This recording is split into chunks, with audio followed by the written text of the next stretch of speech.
Good afternoon students. Next topic देखिए क्या है, Jacobian matrix of canonical transformation.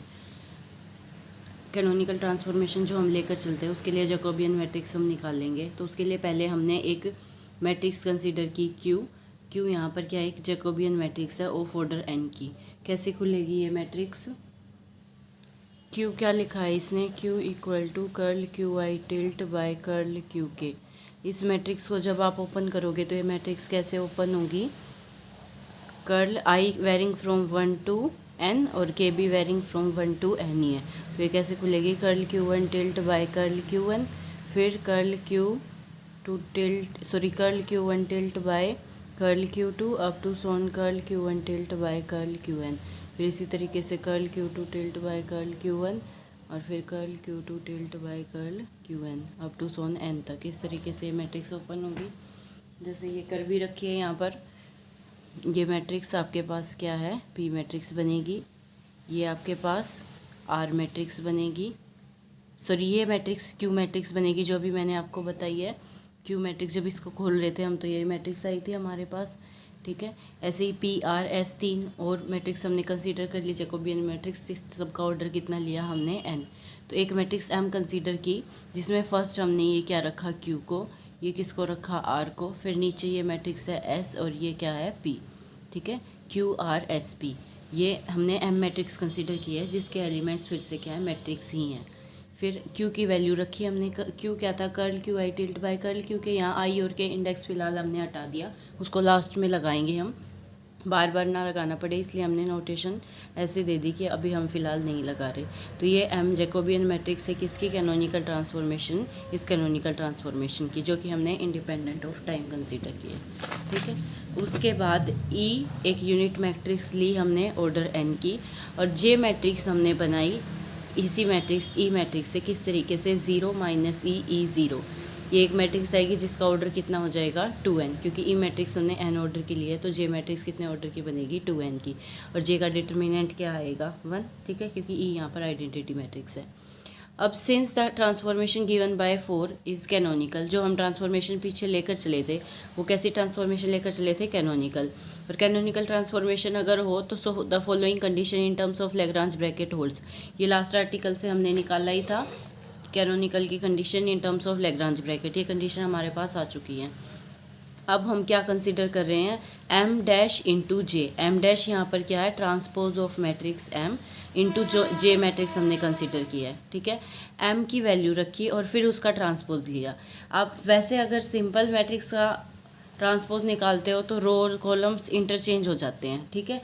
लेकिन जब हम किसी मैट्रिक्स का ट्रांसपोज निकालते हैं तो मैट्रिक्स मान लो ये है ए बी सी डी और इसके एलिमेंट ये फर्दर मैट्रिक्स हैं, तो जब आप एम का ट्रांसपोज निकालोगे तो इस मैट्रिक्स का ट्रांसपोज जब आप करोगे तो मैट्रिक्स का तो होगा ही, साथ में इन अंदर वाली मैट्रिक्स का भी ट्रांसपोज आता है, ठीक है। ये आप चेक करके देख सकते हो।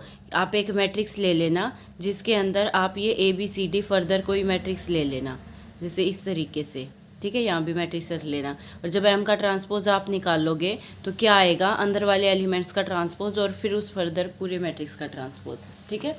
किस केस में, जब हमारे पास मैट्रिक्स के एलिमेंट फिर से मैट्रिक्स ही हों। तो ये एम डैश हमारे पास आ गया ये, और साथ में जे, ठीक है। फिर उसके बाद इसका ट्रांसपोज करना था, हमने इसका ट्रांसपोज कर दिया, रोज़ और कॉलम को इंटरचेंज कर दिया, जे की वैल्यू एज इट इज़ रखी। फिर इनको मल्टीप्लाई करना, ठीक है। इनको जब आप मल्टीप्लाई करोगे दोनों मैट्रिक्स को तो हमारे पास ये आ जाएगा। ई एज आइडेंटिटी मैट्रिक्स ट्रीट करोगे तो जब मल्टीप्लाई करोगे तो आइडेंटिटी से मल्टीप्लाई होकर वापस वही आ जाएगा। तो ये हमारे पास किसकी वैल्यू आ गई, एम डैश इंटू जे की वैल्यू आ गई। अब हम क्या निकालेंगे, M dash into J into M निकाल लेंगे, ठीक है। एम डैश जे की वैल्यू ये आई थी, इंटू एम कर दिया, फिर से इनको मल्टीप्लाई करना आपको, ठीक है। मल्टीप्लाई करने के बाद हमारे पास ये मैट्रिक्स आ जाएगी।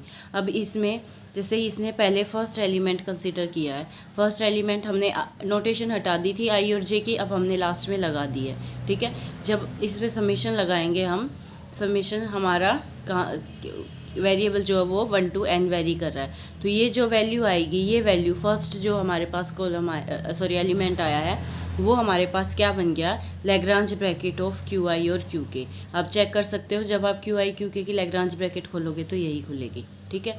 और इसकी वैल्यू यहाँ से कैनोनिकल की कंडीशन से किसके इक्वल आई हुई है, 0 के इक्वल आई हुई है। ठीक है, तो इसका मतलब फर्स्ट एलिमेंट हमारे पास क्या बन गया, 0।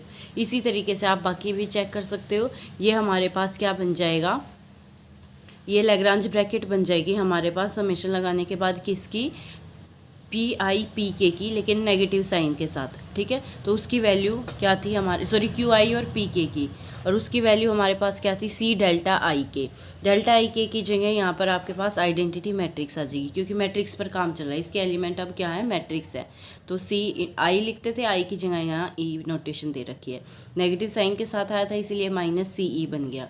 फिर आप इसी तरीके से इसकी वैल्यू निकालोगे, ये लैग्रांज ब्रैकेट बनेगी क्यू आई और पी के की। फिर से इसकी वैल्यू सी डेल्टा आई के आएगा 6 कंडीशन से जब आप देखोगे, और मैट्रिक्स के टर्म्स में बन जाएगा सी ई। ठीक है, और लास्ट जो है आपके पास इसी तरीके से इसकी भी लैग्रांज ब्रैकेट के टर्म्स में वैल्यू रखोगे तो वो 0 आ जाएगा। इसमें से सी कॉमन निकाल दिया, अंदर वाली ये मैट्रिक्स क्या बन गई, जे।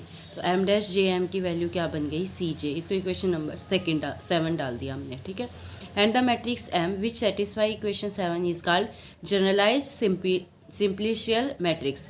वो मैट्रिक्स एम जो इस कंडीशन को सेटिस्फाई करती है, किस कंडीशन को, जिसके लिए एम डैश जे एम किसके इक्वल आ गया, सी जे के इक्वल आ गया, उस मैट्रिक्स एम को हम क्या बोलते हैं, जनरलाइज्ड सिंप्लिशियल मैट्रिक्स। ठीक है, नाउ फॉर यूनिवेलेंट कैनोनिकल ट्रांसफॉर्मेशन के लिए आप सी की वैल्यू क्या रख देते हो, 1। तो सी को 1 पुट कर दोगे तो हमारे पास बन जाएगा M dash J M equal to J. ठीक है, आगे रिमार्क में इसने कहा है, in view of above test for canonical character of transformation may be stated as for certain transformation. कोई भी हमने ये जो ट्रांसफॉर्मेशन ली भी कैनोनिकल, उसके लिए नेसेसरी और सफिशिएंट कंडीशन क्या आ गई कि जो जैकोबियन मैट्रिक्स एम है कोरस्पॉन्डिंग टू दिस ट्रांसफॉर्मेशन वो क्या होनी चाहिए, should be generalise symplectic matrix होनी चाहिए विद वैलेंस सी। ठीक है, इस ट्रांसफॉर्मेशन को कैनोनिकल होने के लिए जो कंडीशन थी नेसेसरी और सफिशिएंट कंडीशन, उसको हमने अगर हम जैकोबियन मैट्रिक्स के टर्म्स में लिखें तो किस में कन्वर्ट कर दिया, कंडीशन क्या आ गई, M dash J M equal to C J.